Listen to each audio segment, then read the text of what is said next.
Bagaimana partai melihat ini semua, Pak Toto? Jadi mungkin ini ya Mbak, tadi Bung Ferry sudah menjelaskan yang mengenai sanksi yang diberikan oleh MKD yang tadi disebut tidak dikenal, tapi sejauh yang saya ketahui sebagai anggota DPR, kita sudah pernah melihat berbagai sanksi yang dilakukan MKD itu memang macam-macam, jadi tidak hanya diberhentikan atau tidak diberhentikan, tidak seperti itu. Ada yang sanksinya itu tidak boleh menduduki yang ringan-ringan, ya, tidak boleh menduduki jabatan di alat kelengkapan, ya, atau harus dipindah dari alat kelengkapan yang bersangkutan dan lain-lain. Jadi jenis sanksinya itu sejauh ini berbeda-beda, tidak macam-macam. Ya, sanksinya itu tergantung dari seberapa saya boleh besar bertanya, atau Pak seberapa Toto? ringan. Ya, iya Mas. Gimana Bung Ferry? Ya. Kalau saya boleh bertanya ke Pak Toto, terminologi nonaktif itu pasal berapa di Undang-Undang MD3, Pak?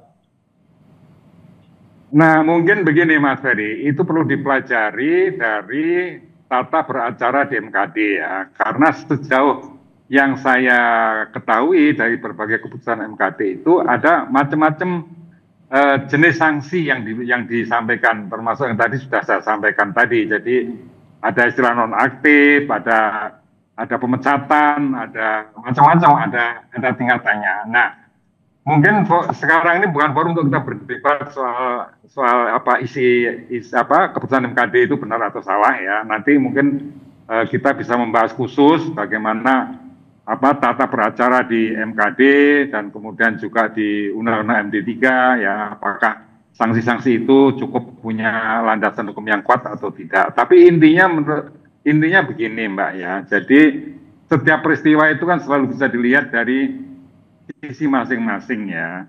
Kalau kami lihat sekarang itu di tengah masyarakat, juga di kalangan anggota dewan teman-teman saya, itu sudah terjadi perubahan perilaku menurut saya biasa. Sekarang di jalan-jalan kita sudah tidak pernah melihat ada pengawalan model forader yang dengan bunyi-bunyi mengganggu masyarakat, itu sudah tidak ada. Kemudian juga ya, itu kan karena memang sudah aturannya sudah ada, tidak diperbolehkan lagi, Pak. Iya, tapi artinya anggota dewan sendiri juga saya lihat banyak perubahan sikapnya sekarang ini ya. Nah, saya membayangkan kalau itu peristiwa seperti Mas Eko dan lain-lain itu terjadi untuk diri saya misalnya ya, itu betapa sanksi moral yang diterima itu sebenarnya sudah sangat berat ya. Mungkin ketemu dengan konstituen di dapil sudah merasa tidak enak, malu, datang di DPR tidak enak, di depan umum tidak enak dan sebagainya. Itu juga sanksi yang menurut saya cukup berat bagi mereka. Apa tidak sebaiknya mundur saja kalau misalkan memang sudah mencederai hati konstituen mereka yang memilih mereka? Bukankah itu lebih terhormat? Kalau itu kan tergantung dari masing-masing ya Mbak.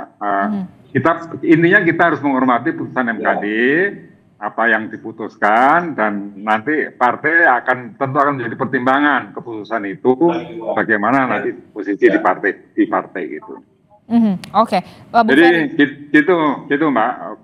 Oke, Bung Ferry, respon Anda? Ya, Mbak, bagaimana kita bisa menghormati putusan MKD kalau MKD tidak menghormati putusan ketentuan undang-undang dan perasaan masyarakat? Di titik itu kita tidak bisa dibawa berkompromi ya kepada sesuatu yang jelas-jelas secara terbuka melanggar hukum dan kemudian dimanipulasi seolah-olah ini benar gitu ya. Nah, sekali lagi upaya dan sikap untuk meredam perspektif publik terhadap tingkah laku anggota dewan ini yang menurut saya tidak benar ya. Jadi ini mereka sudah menderita, mereka sudah mendapatkan sanksi moral. Ya, padahal yang harus ditegakkan MKD adalah unsur etika dan hukumnya. Tidak semua pelanggaran etik melanggar hukum. Jadi di luar hukum saja bisa saja terjadi pelanggaran etik. Tetapi kalau melanggar hukum sudah pasti melanggar etik. Nah, di titik ini bahkan MKD sendiri ketika tidak berpatokan kepada Undang-Undang MD3, malah kemudian membangun rekayasa baru di dalam peraturan DPR berupa tata tertib, kalau memang itu berseberangan dengan Undang-Undang MD3, tentu itu juga sebuah perbuatan yang melanggar etik, mengabaikan undang-undang yang mereka buat sendiri.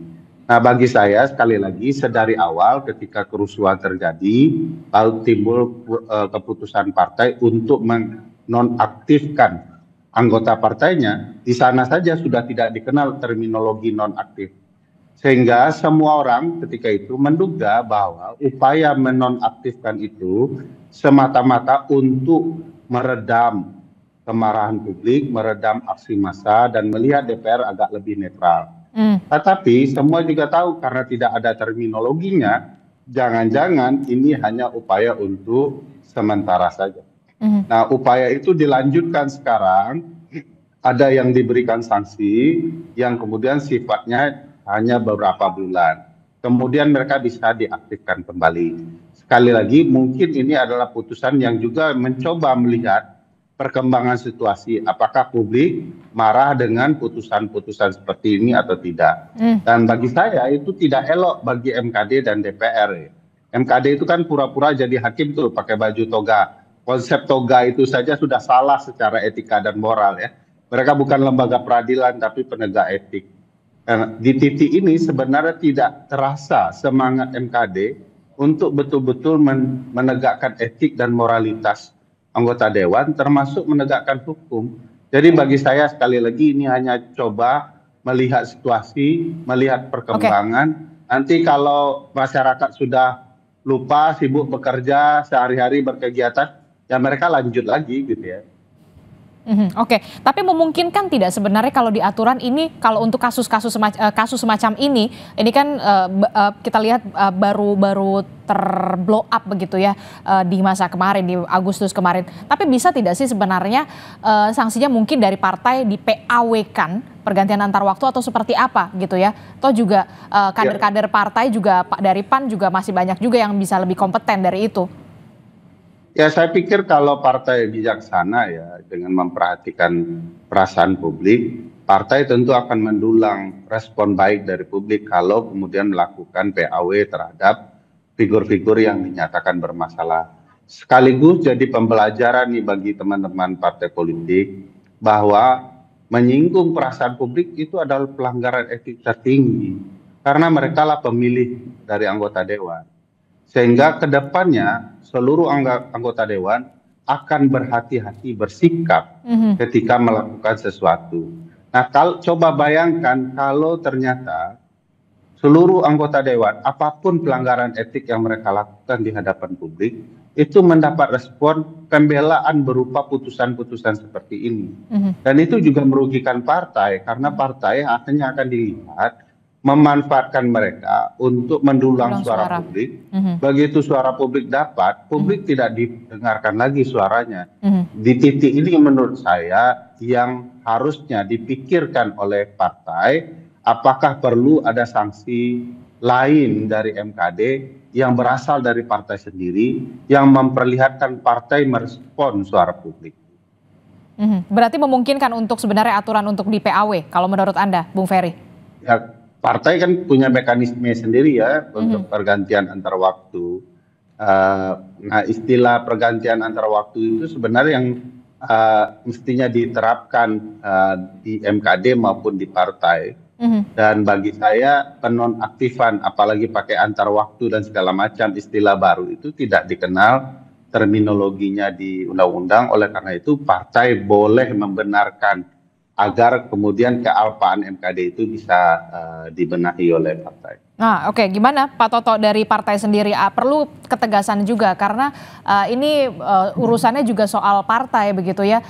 Jangan sampai kemudian menimbulkan degradasi kepercayaan masyarakat khususnya bagi partai Anda. Ini ada dua, Eko Patrio dan Uya Kuya. Ya, Mbak. Jadi semua masukan masyarakat seperti yang disampaikan oleh Bung Ferry Amsari itu tentu juga akan didengar oleh partai politik dan terutama oleh Mahkamah Partai.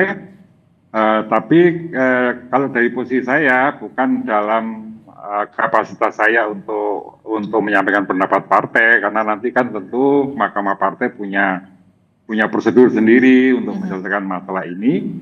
Tapi intinya yang ingin saya sampaikan bahwa sebagai anggota DPR, seluruh teman-teman saya, tentu dengan peristiwa yang sudah terjadi yang baru lalu itu akan menjadi pembelajaran yang sangat baik. Jadi kita harus peka terhadap setiap persoalan masyarakat, kita harus mempertimbangkan perilaku apapun yang kita lakukan.